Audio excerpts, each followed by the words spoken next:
4 خدع نفسية تقدر تستخدمهم مع الناس في المواقف. أولاً، لما حد يعمل حاجة بالقصد عشان يستفزك، عرفه ان انت ما خدتش بالك منها وتعامل معاه حلو جدا. ثانياً، لما حد يتجاهلك هتتجاهله تماماً وهتختفي من حياته تماماً، ولما يرجع يكلمك هتتعامل معاه بأحسن معاملة ولا كأن حصل حاجة.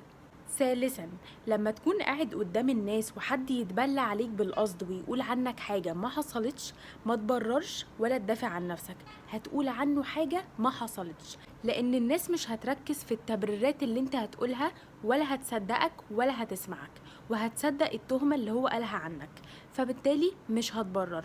لكن لو انت رميت عليه تهمة، الناس هتبدأ تركز في اللي انت رميته عليه وهيبدأ هو اللي يدافع عن نفسه، يبقى كده نظرة الناس بعدت عنك وهتبقى ردت له نفس الموقف. رابعا، لو انت من الناس اللي مش بتتقبل ان حد ينتقدك في اي تصرف انت بتعمله، فساعتها لما حد يجي يعلق على اي حاجة انت بتعملها، مش هترد على الحاجة دي خالص ولا هتتكلم عن نفسك، انت هتقلب عليه الترابيزة في اي تهمة تانية.